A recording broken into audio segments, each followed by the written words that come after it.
I want to jump right into this breaking news story, which is just absolutely horrific in every way. It's heart-wrenching. Absolutely, this deserves our immediate attention and prayers. So we're going to jump right into this. Joining me now to unpack what is known so far is former Secret Service agent Tim Miller. He's a 30-year law enforcement and military professional whose extensive background includes leadership roles in Homeland Security, law enforcement, and the Marine Corps, where he retired as lieutenant colonel. Today, he's founder and president of Lionheart International Services Group. Tim, welcome back to Washington Watch. It's good to have you. Thank you, Jody. I'm sad to be here under these conditions, for yeah, sure. Absolutely. Let me just start. What do we know so far about what happened today? Well, unfortunately, it's a repeated script. We saw this play out at the Covenant School in Nashville. A person struggling with gender identity attacked again innocent children that could not defend themselves in the middle of a worship service in Minneapolis.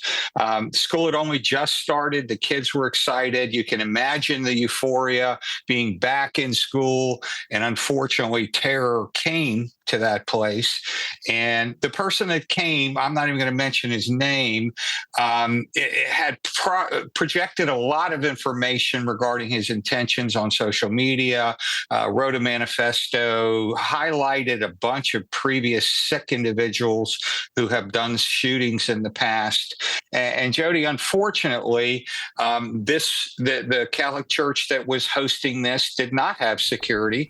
And so unfortunately, the kids were left to defend themselves. Thank God that this person ended up taking their life, or the carnage would have been exponentially worse. So what questions remain in your mind at this point? I mean, obviously, this was a very confused, hate-filled individual with some of the things that I've seen as well. But what questions remain in your mind as this is continuing to be a breaking story? Well, it's important to realize, Jody, we're still at the very, very beginning. But the information that we've already heard is shocking.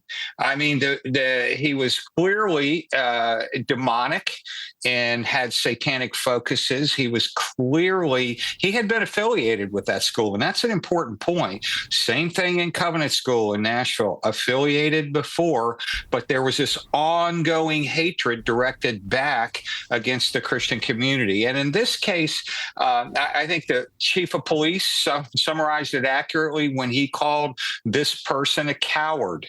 Let me tell you, it doesn't get more evil than to target innocent children that can't defend themselves, but it does convey the level of hatred and the animosity. And, it's an important point, too, and I would remind your audience, there were warning signs. It seems like more often than not, after the fact, we learn about warning signs. My question would be, who was watching his social media?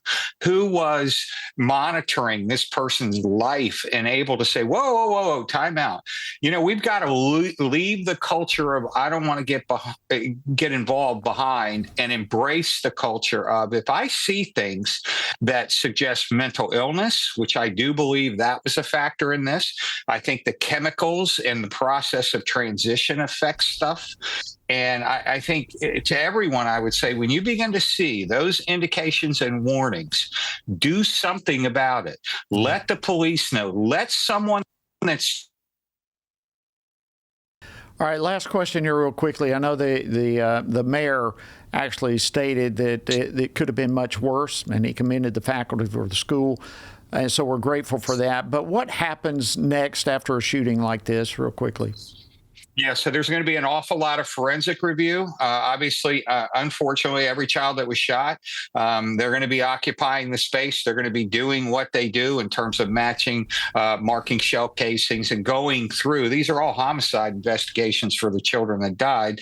But then they're going to go, as importantly, in parallel to that, they're going to go back to the house They're going to begin to review and investigate all of the social media to find out how far back did this planning begin? Were there signs along the way that could have stopped it? But most importantly, Jody, we need to know if there are other like-minded people like this person out there. I would remind you that this person held up previous school shooters as a standard bearer for him to emulate. That's sick. And unfortunately, that's the initial greatest concern. We got to find out, were others involved? Were others supportive? And, quite honestly, are there other threats out there that we need to get a handle on?